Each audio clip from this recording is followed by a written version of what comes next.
Hello दोस्तों, आपका स्वागत है भोजवाल एकेडमी में। और आज से हम लेकर आने वाले हैं एमपीजीके की प्रश्नों की श्रृंखला, जो आपके जेल प्रहरी की परीक्षाओं के लिए बहुत ही महत्वपूर्ण है।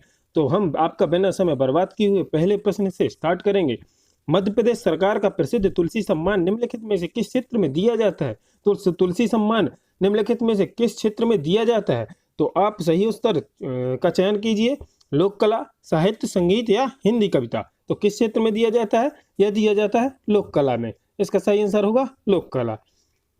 मध्य प्रदेश सरकार का प्रसिद्ध कालिदास सम्मान निम्नलिखित में से किस क्षेत्र में नहीं दिया जाता है? तो किस क्षेत्र में नहीं दिया जाता है? शास्त्रीय संगीत, शास्त्रीय नृत्य, साहित्य या रंगमंच। किस क्षेत्र में नहीं दिया जाता है? तो यह नहीं दिया जाता है साहित्य में। अगला क्वेश्चन देखेंगे दोस्तों। तानसेन संगीत समारोह का आयोजन मध्य प्रदेश के किस स्थान पर किया गया है? किस स्थान पर किया गया है दोस्तों? तानसेन संगीत समारोह का आयोजन यह किस स्थान पर किया जाता है? तो यह किया जाता है ग्वालियर में। किस स्थान पर? ग्वालियर में किया जाता है। कुमार गंधर्व समारोह मध्य प्रदेश के निम्नलिखित में से किस स्थान पर आयोजित किया जाता है? कुमार गंधर्व समारोह मध्य प्रदेश के निम्नलिखित में से किस स्थान पर आयोजित किया जाता है? तो किस स्थान पर किया जाता है? ग्वालियर, इंदौर, भोपाल या देवास। किस स्थान पर दोस्तों? तो इसका सही आंसर हो जाएगा देवास। क्या आंसर होगा इसका सही? देवास इसका सही आंसर हो जाएगा। मध्य प्रदेश के किस स्थान को इन नृत्य के त्योहार के लिए जाना जाता है? तो किस नृत्य को जाना जाता है? तो ओरछा, खजुराहो, भोपाल या चंदेरी। कौन सा है? तो यह है अपना खजुराहो। माखनलाल चतुर्वेदी मध्य प्रदेश के किस शहर में आयोजित किया जाता है? तो किस शहर में आयोजित किया जाता है माखनलाल चतुर्वेदी समारोह? तो एक ग्वालियर, जबलपुर, भोपाल या होशंगाबाद। इन चार में से सही आंसर कौन सा हो जाएगा दोस्तों? ग्वालियर, जबलपुर, भोपाल या होशंगाबाद। तो इसका सही आंसर होगा जबलपुर।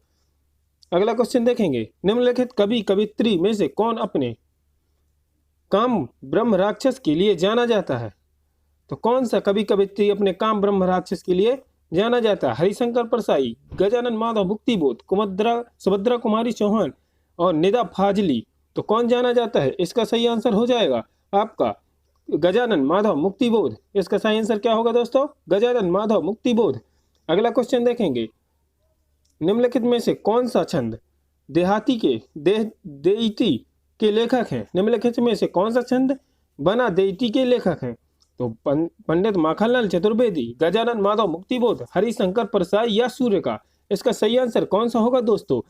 पंडित माखनलाल चतुर्वेदी, गजानन माधव मुक्तिबोध, हरिशंकर परसाई या सूर्य का। तो इसका सही आंसर होगा पंडित माखनलाल चतुर्वेदी। अगला क्वेश्चन देखेंगे दोस्तों। निम्नलिखित में से किसने 1955 में साहित्य अकादमी पुरस्कार अपने काम के लिए प्राप्त किया था? निम्नलिखित में से किसने 1955 में साहित्य अकादमी पुरस्कार अपने काम के लिए प्राप्त किया था? तो किसने किया था 1955 में साहित्य अकादमी पुरस्कार? हरिशंकर परसाई, पंडित माखनलाल चतुर्वेदी, सुभद्रा कुमारी चौहान, गजानन माधव मुक्तिबोध। तो इन चार में से कौन सा सही आंसर होगा आपका? चयन कीजिए। तो इसका सही आंसर होगा पंडित माखनलाल चतुर्वेदी। इसका सही आंसर क्या होगा दोस्तों? पंडित माखनलाल चतुर्वेदी बिल्कुल इसका सही आंसर होने वाला है। या इसका सही आंसर है। निम्नलिखित में से किसे बीरन की कहानी हो बसंत की रचना करने के लिए जाना जाता है? तो किसे बीरन की कहानी हो बसंत की रचना के लिए जाना जाता है? सुभद्रा कुमारी चौहान, पंडित माखनलाल चतुर्वेदी, हरिशंकर परसाई, गजानन माधव मुक्तिबोध। इनमें से किसे जाना जाता है? तो दोस्तों इनमें से किसे जाना जाता है?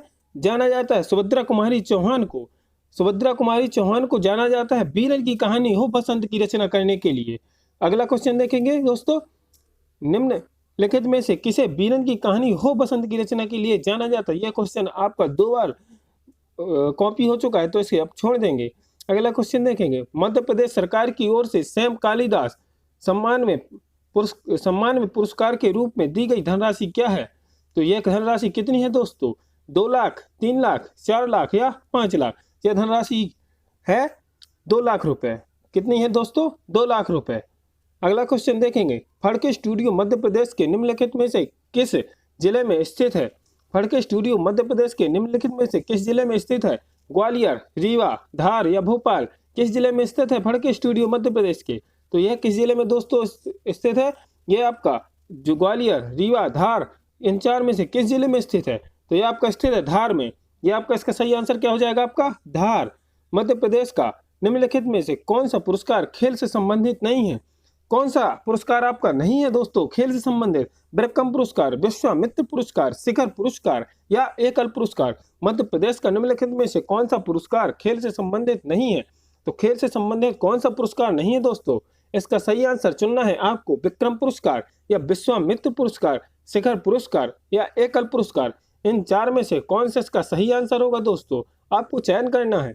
तो इसका सही आंसर हो जाएगा आपका शिखर पुरस्कार। इसका सही आंसर कौन सा होगा दोस्तों? शिखर पुरस्कार इसका सही आंसर होगा।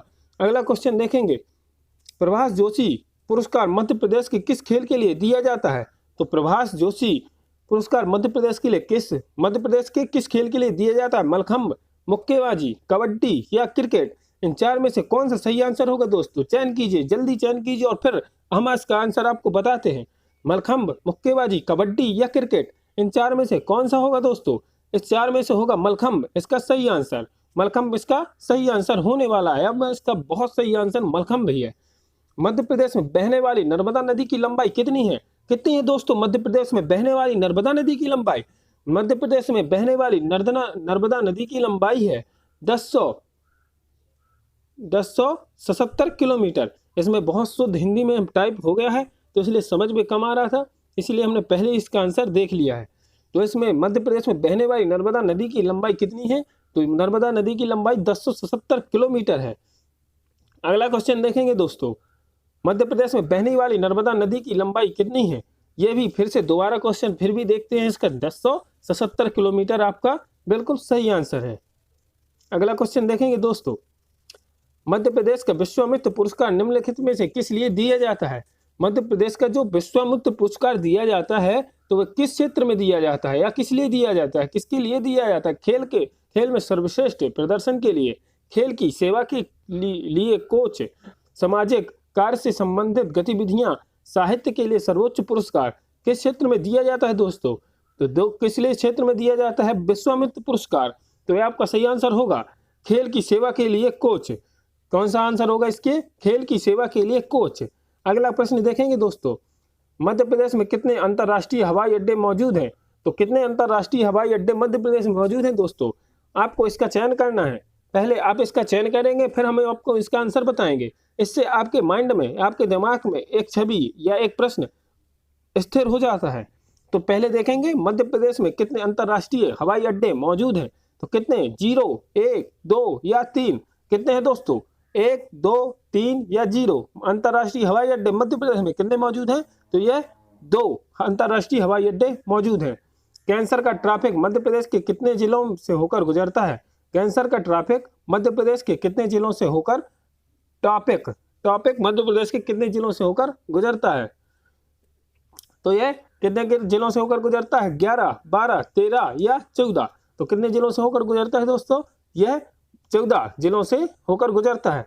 मध्य प्रदेश का कौन सा जिला अपने मैंगनीज अयस्क के लिए जाना जाता है या प्रसिद्ध है? मध्य प्रदेश का कौन सा जिला है मैंगनीज के लिए प्रसिद्ध दोस्तों? आपको इसका आंसर पता होना चाहिए। इसका आंसर होना है, क्या होगा दोस्तों? बालाघाट, छिंदवाड़ा, जबलपुर, मंडला, इनमें से कौन सा सही आंसर होगा इनका दोस्तों?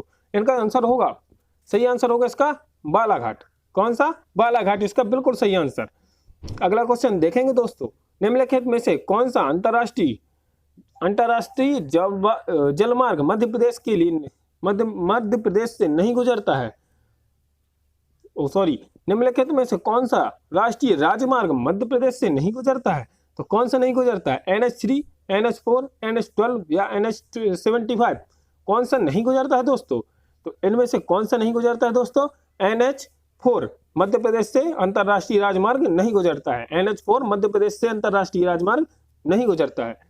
अगला क्वेश्चन देखेंगे दोस्तों, मध्य प्रदेश का सबसे लंबा राजमार्ग कौन सा है? कौन सा है दोस्तों मध्य प्रदेश का सबसे लंबा राजमार्ग? NH19 शायद इसका मध्य प्रदेश का सबसे लंबा राजमार्ग है। SH मध्य प्रदेश का सबसे लंबा राजमार्ग है।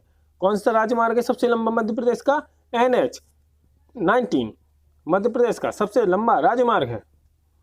मध्य प्रदेश की सबसे लंबी सीमा किस राज्य से लगती है? तो मध्य प्रदेश की सबसे लंबी सीमा किस राज्य से लगती है दोस्तों? छत्तीसगढ़, उत्तर प्रदेश, महाराष्ट्र या राजस्थान।